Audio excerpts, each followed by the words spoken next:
Eu trago agora uma apuração exclusiva e, de certa forma, surpreendente. Quem imaginava que Eduardo Bolsonaro iria mais uma vez dobrar, triplicar, quadruplicar a aposta, vai perder, viu? Porque o deputado Eduardo Bolsonaro pediu à Casa Branca uma pausa nas sanções contra ministros do Supremo, porque ele busca uma espécie de pacto de convivência com o STF.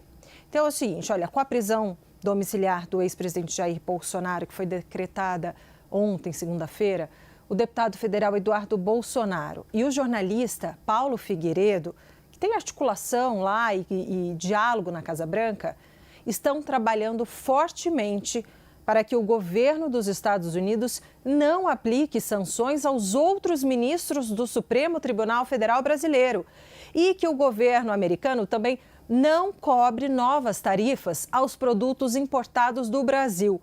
Vamos entender por quê.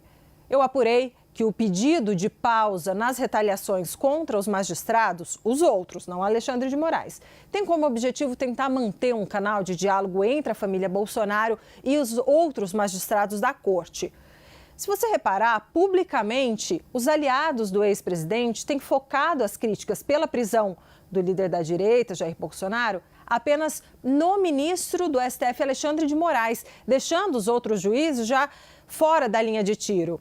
Embora fuja da alçada do deputado Eduardo Bolsonaro e do jornalista Paulo Figueiredo as decisões sobre as tarifas do governo americano em relação aos produtos brasileiros, a dupla tem argumentado junto à Casa Branca agora que a taxação está prejudicando produtores brasileiros, inclusive produtores que são apoiadores e financiadores da direita no país. Então, Yuri Pita, gostaria de falar contigo um pouco sobre essa apuração, porque é algo seguinte, na história recente, vinha toda hora, cada lado dobrava a aposta, cada lado dobrava a aposta. Agora, Eduardo Bolsonaro dá uma espécie de trégua, está trabalhando, se vai conseguir, a gente não sabe, será suficiente, não sabemos, mas o fato é, eles trabalharam por essa retaliação a ministro do Supremo e agora avaliaram que é hora de pausar essas retaliações para tentar um mínimo de diálogo. Agora, que diálogo é esse? Esse diálogo, qual a chance de um diálogo prosperar? E aí eu trago de novo a história que nós revelamos na semana passada de que o decano do STF, o ministro Gilmar Mendes, e aliados de Bolsonaro, presidente do PL, o líder do PL na Câmara dos Deputados também, o líder da oposição no Senado, se reuniram a portas fechadas em segredo, até que nós descobrimos, Gilmar Mendes e aliados de Bolsonaro. Então, dá para perceber que pelo menos o ministro Gilmar Mendes quer, de alguma forma, entabular um diálogo e agora Eduardo Bolsonaro dá sinais de que também quer. Até porque, o que eles estão argumentando lá na Casa Branca? Estão argumentando o seguinte, não, essa foi uma decisão de um ministro só.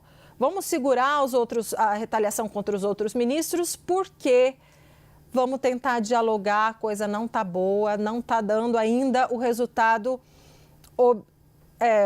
objetivado, né, Yuri Pita? E sem falar, né, Débora, que todo mundo está percebendo ali que se deixar e sem controle ou sem um plano mais claro, ninguém sabe onde que essa história vai terminar e o tamanho, para usar aquela expressão que tem sido recorrente na discussão das tarifas de Donald Trump, ninguém sabe o tamanho do perde-perde. No fim das contas, é isso também que está em jogo, né? A própria aplicação da Lei Magnitsky, que a gente tem acompanhado, vários outros veículos têm tratado também das dificuldades de se colocar em prática as sanções determinadas pelo Departamento do Tesouro americano em relação ao ministro Alexandre de Moraes, o quanto isso impacta uma série de players brasileiros do mercado financeiro. Né? Não só aqueles que prestam serviço ao Alexandre de Moraes, mas as suas várias conexões. E aí a questão é justamente essa, melhor se colocar um pouco ali de panos quentes num determinado momento para se ter algum mínimo tabuleiro, até porque esta iniciativa também veio na sexta-feira do próprio Donald Trump, de dizer que está aberto ao diálogo no tarifaço e de Lula no tarifaço. E por que isso é importante? Porque foi Donald Trump quem colocou a situação política e jurídica do ex-presidente Jair Bolsonaro nesse contexto. E aí, para trazer mais um elemento para essa equação toda que você trouxe de apuração, Débora, também trago informações aqui que conversam com a sua história.